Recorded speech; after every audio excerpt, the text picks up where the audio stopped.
তো target today is active passive. Tense অনুযায়ী একটু দেখি, সুবিধা হবে বুঝতে বিষয়টা। প্রেজেন্ট ইনডেফিনিটে যদি একটা বাক্য অ্যাক্টিভে থাকে, সেক্ষেত্রে নরমালি আমাদের টাস্ক ওয়ানে এই ধরনের ভার্ব গুলো লাগে। ট্রান্সফারস, সেডিউসেস, কনজিউম, রিপ্লেস বা রিলোকেট।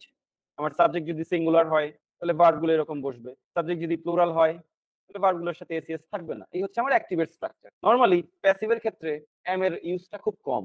ইজ অথবা আর দিয়ে অধিকাংশ প্যাসিভ বাক্য হয়ে যায়। চায়না প্রডিউসেস বা মেক্স, মেক্স তো হয় না, প্রডিউসেস। এখানে ইলেকট্রিসিটি তো আর মেক করা যায় না, প্রডিউস করা যায়। ওকে।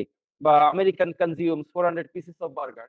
সেই বাক্যটা যখন প্যাসিভে চলে আসতেছে কি হচ্ছে, 300 kilowatt of electricity is produced. কেন? মূল বিষয়টা হচ্ছে এখানে এটা কেন হবে, এটা বুঝতে পারলে, বা প্যাসিভ কখন হবে এটা বুঝতে পারলে আমাদের মোটামুটি কাজ শেষ। প্যাসিভ কখন হবে? এখন আসেন, এই জেনারেটর বা চায়না, একটা জেনারেটর তো একটা মেশিন, তার কিন্তু প্রোডাকশন ক্যাপাসিটি আছে, তাই তো? ফ্যান যেরকম আপনাকে বাতাস দিতে পারছে, ওর এই ক্যাপাসিটি আছে। এসি ঠান্ডা করতে পারছে, ওর এই ক্যাপাসিটি আছে।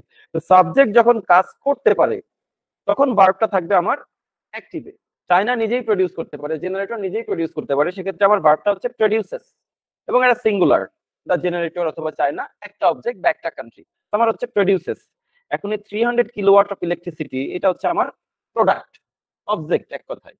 এই প্রোডাক্ট বা অবজেক্ট যখন আমি সাবজেক্টে নিয়ে আসতেছি, যে 300 কিলোওয়াট অফ ইলেকট্রিসিটি আমি সাবজেক্টে নিব, কারণ কি আমি উৎপাদনটাকে হাইলাইট করব। কে উৎপাদন করেছে সেটা গুরুত্বপূর্ণ না, আমার পরিমাণটা গুরুত্বপূর্ণ। এই ক্ষেত্রে যখন আমি প্রোডাক্ট বা অবজেক্টকে সামনে নিয়ে আসতেছি, তখন কি হবে? ও তো আর নিজে উৎপাদন করেনি, ওকে উৎপাদন করা হয়েছে। একটা হচ্ছে উৎপাদন করেছে, আর একটা হচ্ছে উৎপাদন করা হয়েছে। এই মিনিংটাই যখন আমার বাক্য আসবে তখন আমার হয়ে যাবে ইজ প্রডিউসড।